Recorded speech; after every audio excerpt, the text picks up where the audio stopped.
Here are your news headlines. Superintendent of Public Instruction Sherry Ibarra is preparing to present her budget request to the state legislature next week to set the tone for what our schools need to be better prepared for, both teachers and students. Ibarra says all the recommendations are a priority, but even more so, social emotional learning and literacy proficiency. She's requesting nearly $2 billion for the budget, and one area of funding she hopes to tackle is the career ladder. Ibarra and Governor Little's overall recommendations line up, just slightly different numbers for the career ladder, with Ibarra recommending $40 million as opposed to $30 million. What I've heard from teachers is they like the career ladder because it gives them hope. They can see that the state is working towards scheduled raises and raising teacher compensation. And it also shows them that the legislature respects the profession and understands that we need to work towards compensating teachers. If the legislature doesn't mirror Ibarra's and Governor Little's recommendations for social emotional learning, Ibarra says safety resources will still be implemented.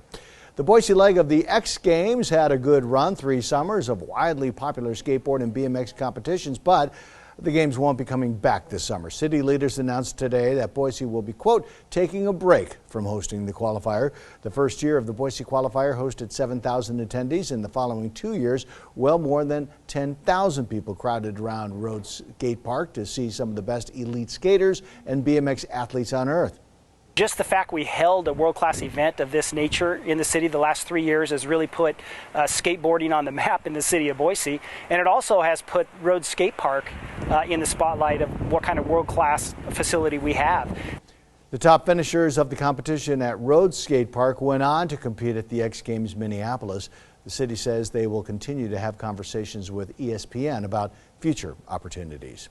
And a preliminary investigation says an avalanche at an Idaho ski resort that killed 3 people last week was triggered by skiers, despite the efforts of the ski patrol to mitigate the danger.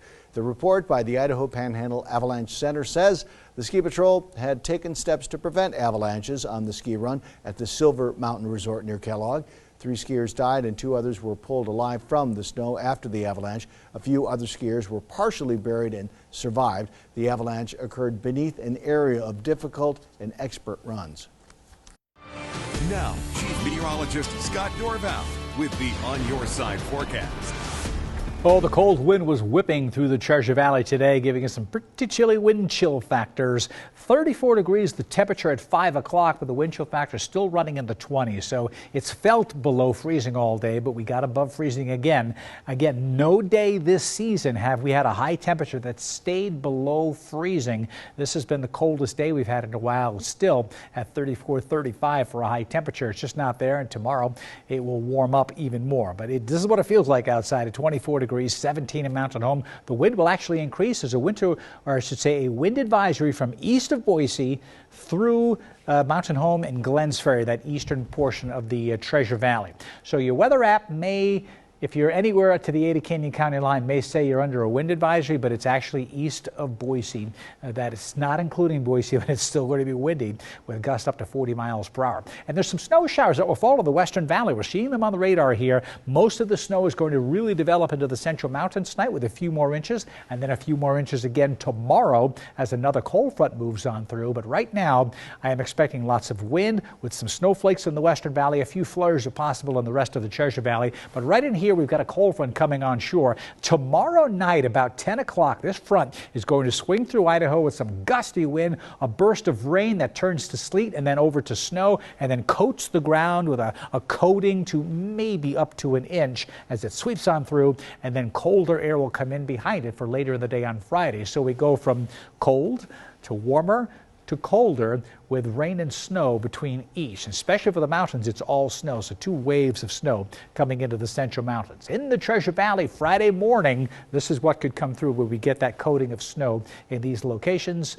That could cause some slick conditions on the morning commute, especially on untreated roadways. We'll keep you updated on that. In the meantime, forecast will call for a lot of wind tonight, and while it was 20 or so this morning, 34 tomorrow morning, so the temperature comes way up as we're in the warm sector of that storm. 43 for a high tomorrow, but the wind will still be whipping. The wind will be whipping on Friday, but the sun will come out after the overnight snow and whitens things in the morning. A rain-snow mix possible on Saturday. If you have any outdoor plans, keep that in mind, especially later in the day. But the better of the two weekend days by far looks like Sunday with some sunshine coming out and temperatures in the lower 40s. That's your latest update. I'll have another update right here a little later on.